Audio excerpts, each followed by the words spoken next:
are going to learn lesson number 7 circle. Circle या प्रकरणातील problem set 31 आता आपण सोडवणार आहोत. प्रॉब्लेम सेट सोडवण्यापूर्वी वर्तुळ कंस ही संकल्पना आपण समजावून घेऊया. An arc of a circle. Show alongside is a circle. If the circle break at points A and B, it will split into two parts as shown in the picture. शेजारी वर्तुळाची आकृती दाखवली आहे. या आकृतीमध्ये वर्तुळावरील ए आणि बी पॉइंट जवळ जर वर्तुळ आपण कट केलं तर त्या वर्तुळाचे दोन भाग होतात. आपण ते वर्तुळ कट करूया. त्या वर्तुळाचे त्यामुळे दोन भाग झाले. यातील प्रत्येक भागाला वर्तुळ कंस असे म्हणतात. Arc of a circle. Each of this part is an arc of a circle. यातील प्रत्येक भागाला वर्तुळ कंस असे म्हणतात. हा वरील जो वर्तुळ कंस आहे त्याचे एंड पॉइंट्स आहेत ए आणि बी, आणि खालील बाजूला जो वर्तुळ कंस आहे त्याचे देखील एंड पॉइंट्स आहेत ए आणि बी. कारण आपण ए आणि बी या पॉइंट जवळ आपण हे वर्तुळ कट केलेलं आहे, त्यामुळे त्या दोन्ही वर्तुळ कंसाचे ते एंड पॉइंट असणार आहे. वरच्या बाजूला असलेला जो आर्क आहे त्याचं नाव आहे आर्क ए बी, आणि खालील बाजूला असलेला जो आर्क आहे त्याचं नाव आहे आर्क ए बी.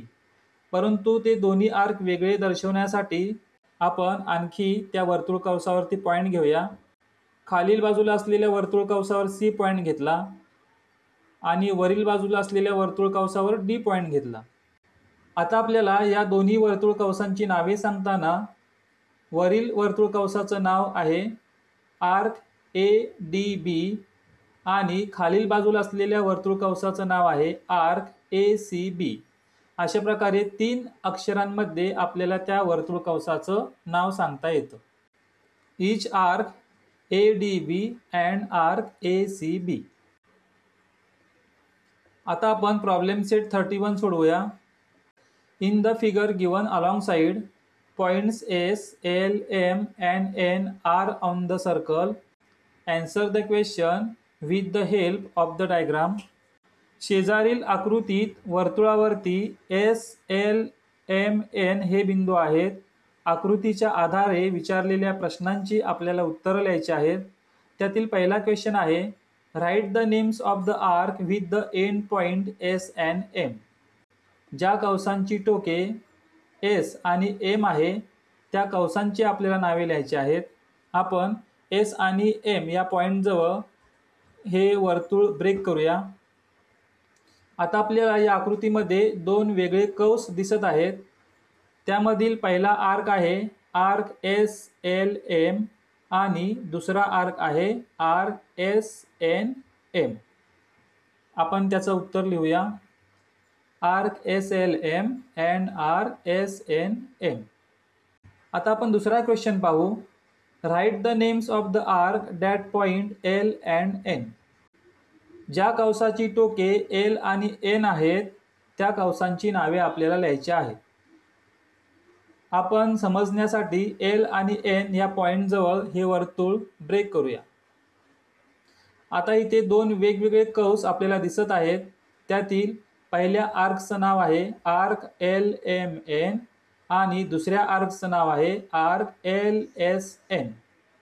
याचा आन्सर आहे arc L M N and arc L S N. Question number 2. Write the names of arc that point A B C and D in the given circle give rise to. शेजारील वर्तुळाच्या आकृतीत ए B C आणि D या बिंदूंनी तयार झालेल्या कंसांची नावे लिहायची आहेत. सुरुवातीला ए आणि सी ही कंसाची टोके असलेल्या कंसांची आपण नावे लिहूया. त्यासाठी आपण ए आणि सी या बिंदूजवळ हे सर्कल ब्रेक करूया. या ठिकाणी दोन आर्क तयार झाले. त्यातील पहिला आर्क आहे आर्क ए बी सी आणि दुसरा आर्क आहे आर्क ए डी सी. त्यानंतर arc with end point B and D. B आणि डी हे एंड पॉइंट असलेल्या आर्कची नावं आपल्याला लिहायची आहेत. तिथे आपण हे सर्कल ब्रेक करूया. दोन स्वतंत्र आर्क तयार झाले. त्यातील पहिला आर्क आहे आर्क डी ए बी आणि दुसरा आर्क आहे arc D C B. Arc with end point B and D is equal to arc DAB and arc DCB. Question number 3. Give the name of the arcs that are made by point P, Q, R, S and T in the figure. शेजारील वर्तुळाच्या आकृतीतील P, Q, R, S आणि T या बिंदूंनी तयार झालेल्या कंसांची नावे लिहायची आहेत. सुरुवातीला आपण P आणि R हे एंड पॉइंट असलेल्या आर्कची नावे लिहूया.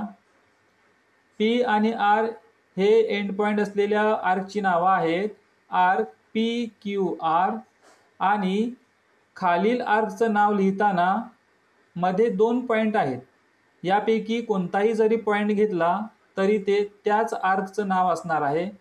त्यामुळे एंड पॉइंट फक्त P आणि R घ्यायचे आहेत आणि यापैकी कोणताही आपण पॉइंट घेतला तरी चालतो. म्हणून खालील आर्कचं नाव आहे आर्क PTR किंवा arc PSR. Arc with end point P and R is equal to arc PQR and arc PTR. अशाच प्रकारे इतर एंड पॉइंट घेऊन आपल्याला त्या आकृतीतील आर्कची नावे लिहायची आहेत, कंसांची नावे लिहायची आहेत. ते आपण लिहूया. Arc with end point Q and S. Q आणि S हे एंड पॉइंट असलेल्या आर्कची नावे लिहायची आहेत. तर त्यातील पहिला आर्क असेल QRS आणि दुसरा असेल QPS. यापैकी कोणताही पॉइंट आपण एक घेतला त्यामुळे आर्क QPS हा दुसरा आर्क असेल. त्यानंतर arc with end point P and S. P आणि S हे एंड पॉइंट असलेल्या आर्कची आपण नावे लिहू. त्यातील पहिला असेल आर्क PTS आणि वरील बाजूला एक त्याचं नाव आहे आर्क PQS. P आणि S हे याचे एंड पॉइंट होते.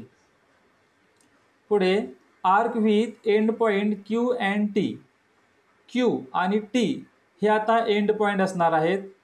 त्यामुळे पहिला कंस असेल आर्क QPT आणि त्याच्या विरुद्ध बाजूला दुसरा आर्क आहे त्याचं नाव आर्क QST किंवा QRT. दोन्हीपैकी एक जरी लिहिलं तरी ते त्याच कंसाचं नाव होईल. Arc with end point R and T. R आणि T हे एंड पॉइंट असलेल्या वर्तुळ कंसाची नावे आपल्याला लिहायची आहेत. त्यापैकी पहिला कंस आहे RPT किंवा RQT. दुसरा आर्क आहे आर्क RST किंवा या दिशेने जरी नाव आपण लिहिलं तरीही चालतं आर्क TSR. अशा प्रकारे P, Q, R, S आणि T या बिंदूंनी तयार झालेल्या वर्तुळ कंसांची नावे आपण इथे लिहिली. मुलांनो, प्रॉब्लेम सेट 31च्या माध्यमातून वर्तुळ कंस म्हणजेच आर्क ऑफ अ सर्कल ही संकल्पना आपण समजून घेतली. पुढील व्हिडिओमध्ये प्रॉब्लेम सेट 32 आपण अभ्यासणार आहोत. धन्यवाद.